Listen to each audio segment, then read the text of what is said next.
So once upon a time, there was, people get too caught up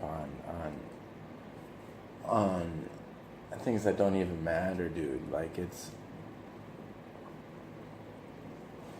there's such big problems in the world, and people are getting caught up on the smallest things, dude. Like people, there's issues going on in the world, like how there, like you take the whole like there's been studies done where they've proved that stress can create cancer, and like stress can create so many different illnesses. Well, then if stress can create illness, then like the flip side of that would be like positivity, and like happiness can create wellness and cures. And people don't look at it that way. People hear the stress creates illness, and then they buy into that because it makes sense. They see people who are overly stressed they start to get sick, and it's been proved that depression can make you sick.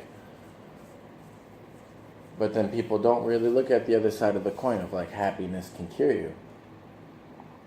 And then there's also the whole, you go deeper into that and you take like things like those like mosquito tones, like those like dog whistle type noises where it's like this super high pitched noise, and it's super subtle but you can totally hear it, and like you play it and like instantly people can hear it and they're just pissed, like shut that racket off, dude, that fucking hurts my ears.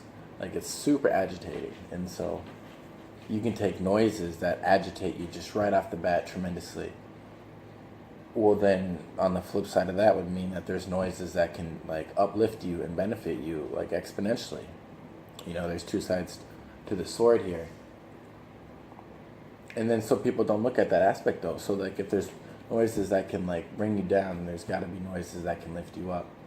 And then you can create machines that oscillate these frequencies that you can just play in the background of your house, and they'll just literally make you happier every day, which would mean that you can like cure yourself. Like you could start to get sick and then play these noises, these frequencies throughout your house, and like you can literally like stop the sickness dead in its tracks and become healthier. Just like that. You don't need to go to the doctor and get a prescription. All you need is these machines in your house, and then you don't have to pay all these continual bills. You buy the machine once and then you're good. But like, of course, that's not a thing. There's all these giant like pharmaceutical companies and like treatment companies and like chemotherapy companies. Treatment itself is like a $1 trillion industry.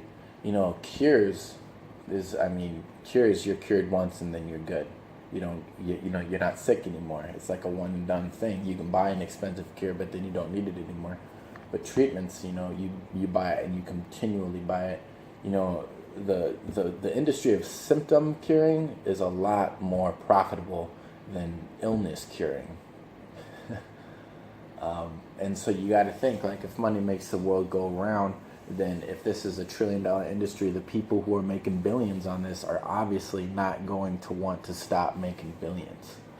And if all of a sudden cures are in and everyone wants to get cured instead of treated, then this $1 billion industry could get microsized to $1 million industry, because people are buying things once and then they're good, they're healthy. They're not buying things every day for the rest of their lives. They're not signing up for this forever long treatment.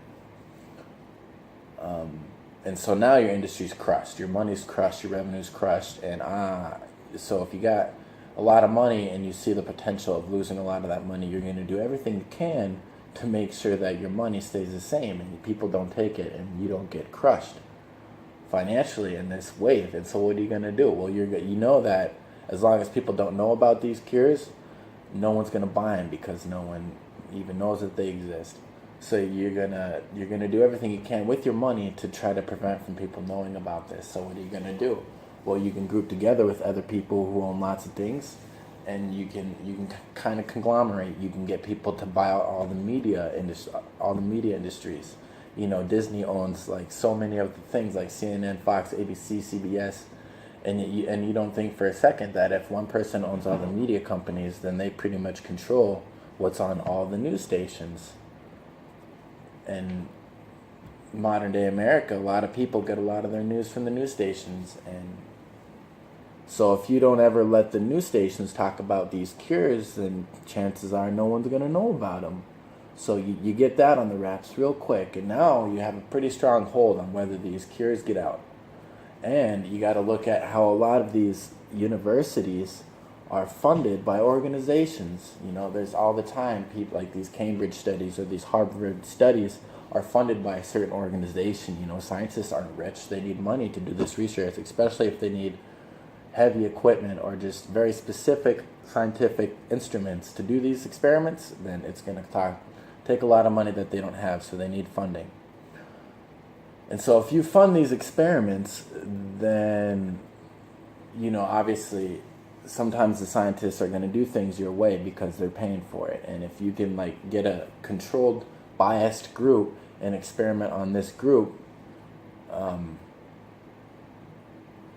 then you can get a controlled answer, like a controlled result. And so if you can get a big industry like Cambridge or a big university like Cambridge and create a controlled experiment and get a controlled result and then publicize that through the news, then everyone's like, oh, look at that. Like, positive thinking doesn't have that big of an effect on your wellness, you know. But if you take people, and if you take, you can just control it. And so you're doing this experiment on whether positivity can create wellness and cure you of things, but you're doing it with people who already don't really believe that it's going to work. And so you're telling them that, okay, just think positive, be positive, you know, say positive things to yourself in the morning and before you go to sleep. And so they will, you know, they'll do the rules of the experiment and they'll follow what they need to do, but they already don't believe that it's going to work. And so, I mean, you can say you can say the positive words and things, but if you don't mean it and you don't have any belief that it's going to do anything, then it's not going to do anything, you know. Like, actions speak louder than words, and if your words are just words and you don't feel it, and there's no action to it, you don't think it's going to happen, then it's not going to happen. And so they'll do, and this is just a metaphor. I don't think this experiment's been done, but they can do this. If you take these people who don't already believe that it's going to work, and then you tell them to make it work, but they don't think it's going to work, then it's not going to work. And then so you take a big industry, a big university like Cambridge, and they're like, oh, okay, well, we did this research on positivity and whether they can create wellness, and we found that it doesn't because, and then they take those results that, oh, it doesn't work, and then they publicize that, and it gets huge, and everyone reads it, and they're like, oh, it looks like happiness and positivity doesn't do anything for you. But it's like the people that they used in the experiment didn't think that they didn't believe in it. So obviously it's not going to work. When positivity does work, but oh, Cambridge says it doesn't, and here's the proof. Well, it's like, oh, they don't tell you that they used like flawed people for the experiment that are already biased. And then that gets publicized, no one believes positivity works, and then no one talks about it for 10 years. And then if anyone does try to talk about it, oh, well, look at this prestigious university over here, Cambridge, they did this experiment and it came back negative. It doesn't work. So, and then they're just going to get shut out. No one's going to be able to like flip it because unless another big university like Harvard does it and proves them wrong, but you know, it's just not going to happen. So they control this narrative, and then they control the media, and they have such influence on what people think is real. And people don't even realize it. And it's getting worse. It can get worse because if you take Mark Zuckerberg and if he starts to feel like, okay, well, these huge corporations have a lot of money and they're already starting to control the way people think in this narrative around the world, well, I control Facebook and Instagram. And so if I can start to kind of mold what gets popular on Instagram, what hits like the mainstream, like these trending articles, and if I can make sure that these like positive, like new ways of thinking articles don't hit mainstream, well then boom, now social media is biased and social media doesn't tell you the truth. And the news already doesn't tell you the truth. So now if social media and the news aren't telling you the truth, that's like 80 to 90% of what people get their information from is social media for like the newer generations, and then the news for like the older generations. And if both of those are biased and corrupt, then you're done. You're done. You're not going to get new information because they're feeding you what they want to feed you. And we're right on the verge of this happening. And people don't realize that if this happens, man, it's going to be so hard to break out of this curtain. And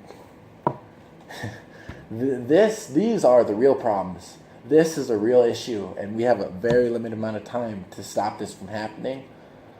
But everyone's like, no, gay marriage should be a thing. Oh no, gay marriage shouldn't be a thing. Or how about real information should be publicized? Real news should be talked about. People are so caught up on this little stuff. Come on, guys. Come on.